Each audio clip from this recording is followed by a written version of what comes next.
चांदनी चौक का नाम सुनते ही आपके ज़हन और दिमाग में क्या आता है? लाल किला, जामे मस्जिद, यहाँ के शॉप्स, खाने पीने की मशहूर चीज़ें। लेकिन क्या आपको पता है इसी चांदनी चौक में मशहूर शायर की हवेली भी है, जिसको गालिब की हवेली के नाम से जाना जाता है। और इस वक्त मैं मौजूद हूँ वली मरान की गली में और आपको मैं दिखाने वाला हूँ गालिब की हवेली। आपने यूट्यूब पे बहुत सारी वीडियोस देखी होंगी, लेकिन आज की वीडियो बहुत ही इंटरेस्टिंग होने वाली है, बहुत ही नॉलेजेबल वीडियो होने वाली है। तो आप हमारे साथ बने रहें, मैं आपको दिखाता हूँ गालिब की हवेली।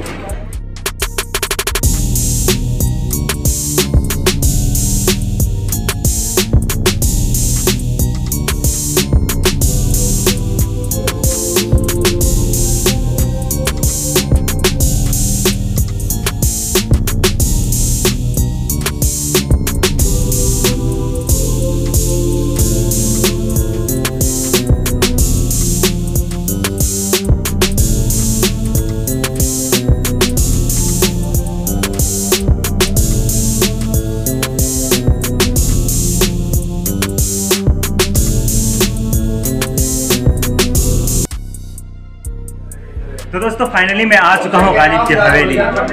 जो लोग अशार पढ़ने और लिखने वाले हैं उन लोगों को अच्छी तरीके से पता है, जो जितना ही बड़ा शायर होता है उसकी शायरी में उतना ही ज़्यादा दर्द होता है।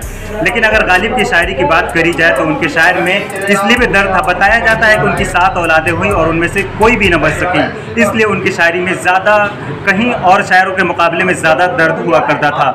और मैं आ चुका हूँ गालिब की हवेली। मैं एक एक करके दिखाऊँगा कि गालिब किस तरीके का कपड़ा पहनना पसंद करते थे और कौन सा गेम खेलना पसंद करते थे, कहाँ रहते थे, बैठते थे, उठते थे, उनके खाने पीने का बर्तन का सिंपल कुछ मैं दिखाने वाला हूँ।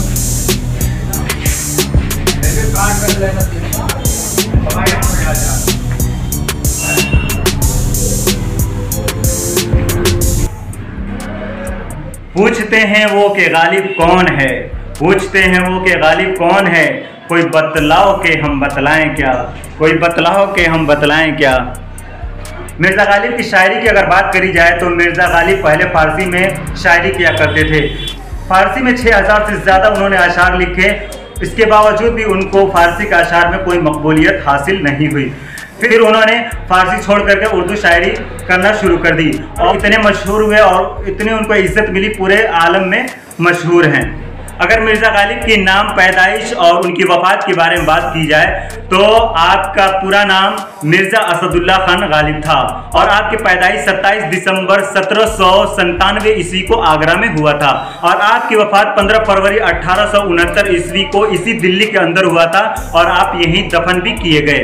गालिब बचपन में ही यतीम हो गए थे। उसके बाद आपकी परवरिश आपके चचा नसरुल्लाह बैग ने की। वैसे तो आपके आबा व अजदाद का पेशा तीग जनी और सिपागर्दी था, लेकिन गालिब ने अपना पेशा इंशा पर्दाजी और शेर व शायरी को इंतखाब किया।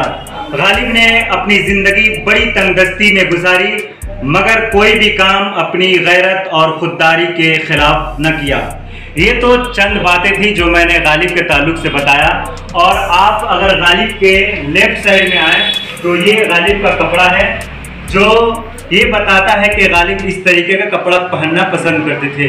ये उनका हकीकी कपड़ा नहीं है, सिंपल के तौर पे रखा गया है। और आप ये देख सकते हैं ये ग्लास में पैक किया हुआ बुक, उसमें शेर व शायरी लिखा हुआ है, हाथ से लिखा हुआ है, बहुत दूर है, हम उसको पढ़ नहीं सकते। और अगर आप आते हैं थोड़ी सी राइट साइड में तो वहाँ पर भी एक किताब रखा हुआ है जो गिलास से पैक है। और आप यहाँ पे आए राइट साइड में, गालिब के राइट साइड में, तो ये उमराव बेगम का कपड़ा है। ये सिंपल के तौर पर रखा गया है, ये हकीकी कपड़ा नहीं है उमराव बेगम का, ताकि लोग आए और देखें कि उमराव बेगम इस तरीके का कपड़ा पहनना पसंद करती थी। और आप देखें तो यहाँ बहुत सारा बोर्ड लगा हुआ है, जो अगर आप ये देखें, थोड़ा जूम करके दिखाना भाई इसे। आप ये जो मकान देख रहे हैं ये गालिब के आगरा का मकान है। और इसी तरीके से ये देखिए, ये जो आप देख रहे हैं ये गालिब की आगरा का जो मकान है उसकी हवेली है। ये गालिब की आगरा का रिहायशी वाली गली, इसी गली से आप होकर के अपने घर पे जाया करते थे। इंटरेस्ट बात ये है कि आप यहाँ पे ये स्कूल का नाम, ये जो कॉलेज है इसका नाम आपने बहुत ज़्यादा सुना होगा, एंग्लो अरबिक कॉलेज, जहाँ गालिब एक मरतबा तदरीस के लिए गए थे। इसके पीछे लंबी कहानी है, बताएंगे तो बहुत ज़्यादा वक्त लग जाएगा। और ये आगरा में गालिब के क़याम मतलब कैसे रहते थे, इस तारीख से पूरा ये लिखा हुआ है, पूरी हिस्ट्री है ये। और ये जो आप तस्वीर देख रहे हैं गालिब की, ये यहीं की तस्वीर है। इस तरीके से आप बैठा करते थे इसी गली कासिम जान में। गालिब अपनी बैठक में हवेली गली कासिम जान में, जिस गली में ये हवेली है, इस गली का नाम गली कासिम जान से मशहूर है। और अगर आप लेफ्ट साइड में आए तो बहुत कुछ अशार लिखे हुए हैं। और ये देख सकते हैं आप गालिब का रामपुर का मकान। आप रामपुर में भी रहे हैं और गालिब के कुछ खतूत हैं जो उनकी हैंड राइटिंग की है। और ये आप नीचे देख सकते हैं, ये कुछ स्टेचू लगे हुए हैं। और ये देखें गालिब की बनारस के क़यामगाह का सदर दरवाज़ा, यानी गालिब बनारस में भी रहे हैं। आपको इंटरेस्ट बात बता दूं, जब 13 साल की उम्र में गालिब इस गली कासिम जान में आए थे चांदनी चौक पे दिल्ली में, तो बहुत सारी जगहों पे बहुत सारे मकानात उन्होंने लिए छोड़े, लेकिन आखिरी मकान यही है। इसके पीछे भी बहुत लंबी कहानी है। और आप ये देख सकते हैं गालिब का मुरादाबाद का मकान, आपने मुरादाबाद में भी रहा है। और आप ये देख सकते हैं गालिब के ये कुछ खतूत हैं। और ये आप देख सकते हैं, थोड़ा जूम करके दिखाओगे, गालिब की हवेली में हीटर का कारखाना। आई थिंक ऐसा लग रहा है कि ये 1995 में हीटर ऑर्डर का कारखाना चल रहा होगा। इसके बारे में थोड़ा मुझे नॉलेज नहीं है, लेकिन जो ये सब दिख रहा है मुझे ऐसा लग रहा है कि हीटर का कारखाना और खाना चलता था। इसके बाद मैं दिखाता हूँ इधर आकर के।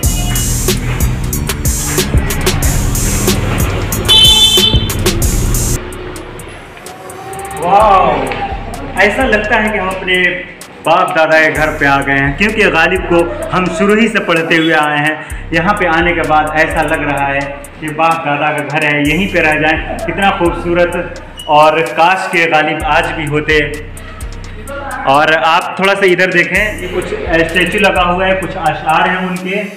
ये कहाँ की दोस्ती है कि बने हैं दोस्त ना से, ये कहाँ की दोस्ती है कि बने हैं दोस्त ना से, कोई चारा साज होता कोई गम गुसार होता। कितना जबरदस्त शेर है। और अगर आप ऊपर वाले बोर्ड पे देखें तो लिखा हुआ है, इश्क मुझको नहीं वहशत ही सही, इश्क मुझको नहीं वहशत ही सही, मेरी वहशत तेरी शोहरत ही सही। और आप थोड़ा सा इधर आए, जैसे ही एंट्री करेंगे तो यहाँ पे गालिब के बहुत सारे बोर्ड लगे हुए हैं। और आप यहाँ पे देखें, ये जो गिलास में पैक है ये गालिब के अशार हैं और बहुत ही अच्छे तरीके से इसको पैक करके रखा हुआ है। ये हैंड रखा हुआ है। और आप यहाँ पे देखें, ये देखिए, ये गालिब इसी तरीके से बैठा करते थे और अशार सुनाते थे। कितना खूबसूरत लग रहा है ना, इतना खूबसूरत लग रहा है। इस तरीके से बैठ करके यहीं पे और गालिब अशार सुनाया करते थे, बहुत ही अच्छा लग रहा है। और आप थोड़ा सा यहाँ पे आए तो एक बोर्ड लगा हुआ है जिसपे लिखा हुआ है और भी दुनिया में सुखनवर बहुत अच्छे हैं, और भी दुनिया में सुखनवर बहुत अच्छे, कहते हैं कि गालिब का है अंदाज बयां।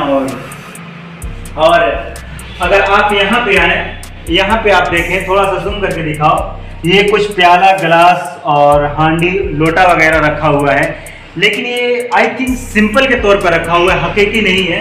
सिंपल के तौर पर रखा हुआ है कि इस तरीके का गिलास और इस तरीके का बर्तन, इस तरीके का लोटा वगैरह थे जो चचा गालिब यूज़ किया करते थे, इस्तेमाल करते थे। और आप यहाँ पे देखें तो एक और बुक रखी हुई है गिलास में पैक करके। इस गिलास में एक मेरा बहुत ही पसंदीदा अशार लिखा हुआ है, मैं आपको पढ़ करके जरूर सुनाऊंगा। लिखा हुआ है, गालिब बुरा न मान जो वाइस बुरा कहे, गालिब बुरा न मान जो वाइस बुरा कहे, ऐसा भी कोई है कि सब अच्छा कहें जिसे। ये मेरा बहुत ही पसंदीदा अशार है। और यहाँ देखिए इस बोर्ड पे जो लगा हुआ है ये भी मेरा बहुत ही पसंदीदा अशार है, बहुत पढ़ा हूँ गालिब को। और यहाँ पे जो अशार ज़्यादा मैं पढ़ा करता था, कुछ अशार यहाँ पे लगे हुए हैं, जाहिर है मशहूर अशार है तभी तो लगा हुआ है। लिखा है, न था कुछ तो खुदा था, न था कुछ तो खुदा था, कुछ न होता तो खुदा होता, डुबोया मुझको होने ने, न होता मैं तो क्या होता। और आप अंदर ही अंदर यहाँ पे आए तो यहाँ पे कुछ गालिब, आप अंदर ही अंदर अगर यहाँ आए तो गालिब की कुछ किताबें रखी हुई हैं, दीवान किताबें हैं, वे खूबसूरत खूबसूरत किताबें, बहुत सारी किताबें इसमें ऐसी हैं जो मैं खुद पढ़ा हूँ और ये आप देख सकते हैं इस गिलास में पैक किया हुआ है शतरंज गेम। और थोड़ा सा मैं हट करके आऊं, यहाँ पे आप देखें, ये न थी हमारी किस्मत के वसाले यार होता, ये न थी हमारी किस्मत के वसाले यार होता, अगर और जीते रहते यही इंतजार होता। क्या कहने चाचा गालिब। और आप थोड़ा सा इधर बाहर निकल करके आए तो ये आप देख सकते हैं, ये बोर्ड पे तेरे वादे पर जिए हम तो ये जान झूठ जाना, तेरे वादे पर जिए हम तो ये जान झूठ जाना, कि खुशी से मर न जाते अगर एतबार होता। चाचा गालिब ने क्या बताया था। और आप यहाँ पे आए तो ये देख सकते हैं चाचा गालिब का शजरा है। चाचा गालिब, मैं तो चाचा गालिब ही कहता हूँ शुरू से, हमारे जितने फ्रेंड्स थे हम सब लोग चाचा गालिब ही कहते थे, क्योंकि इतना हम लोग चाचा गालिब को पढ़ चुके थे कि सिर्फ गालिब गालिब कहना अच्छा नहीं था, चाचा गालिब कहना हम लोग पसंद करते थे। और अभी चाचा गालिब ही मैं कह रहा हूँ, हमारे दिल में बसते हैं चाचा गालिब। और ये आप देख सकते हैं चाचा गालिब का कुछ शजरा है। और इसी तरीके से आप यहाँ पे लेफ्ट साइड में देखें तो बड़ा बोर्ड में एक शेर लिखा हुआ है। यहाँ पे आप देखें एक और शेर लिखा हुआ है, उग रहा है दरो दीवार से सब्ज़ गालिब, उग रहा है दरो दीवार से सब्ज़ गालिब, हम बयाबाम हैं और घर में बहार आई, हम बयाबाम है और घर में बहार आई। थोड़ा सा मैं अपने कैमरा में अहमद से बोलूँगा कि यहाँ थोड़ा सा ऊपर भी दिखा दो चाचा गालिब की हवेली को।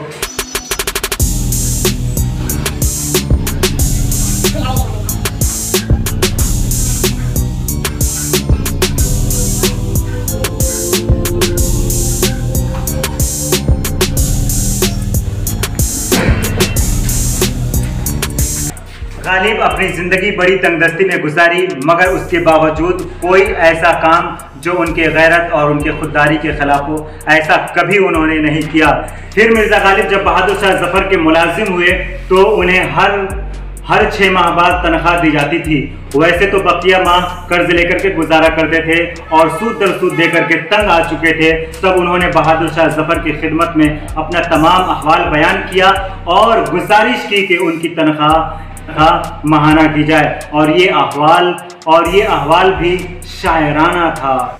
और हर रोज़ उर्दू से शगफ रखने वाले सैकड़ों लोग यहाँ आकर के गालिब की हवेली को देखते हैं, नज़ारा करते हैं और दिल में क्या लेकर के जाते हैं। जिस तरीके से मैं अपने दिल में सोच रहा हूँ, काश के गालिब आज भी होते और हम उनके दर्स में आकर के शेर व शायरी पढ़ते तो क्या ही अच्छी बात होती। तो मैं तो आज गालिब को बहुत मिस कर रहा हूँ। काश के चचा गालिब आज भी होते। दिल्ली के मज़ाफ़ाती इलाके बली मरान का इलाका गली कासिम जान में 3 कमरों पर मुश्तमिल ये घर है, जिसको गालिब की हवेली के नाम से जाना और पहचाना जाता है। ये हवेली सुबह 11 बजे से लेकर के शाम 6 बजे तक खुला रहता है। तो उम्मीद है नाज़रीन आज की हमारी वीडियो आपको काफ़ी पसंद आई होगी। पसंद आई तो लाइक कीजिए, अपने फ्रेंड के साथ शेयर कीजिए। अगर हमारे चैनल पर नए हैं तो हमारे चैनल को सब्सक्राइब कीजिए, बेल आइकन को प्रेस कीजिए ताकि हमारी आने वाली वीडियो का नोटिफिकेशन आपके मोबाइल में आसानी से पहुंच सके। मिलते हैं अगले वीडियो में, जब तक के लिए बाय बाय।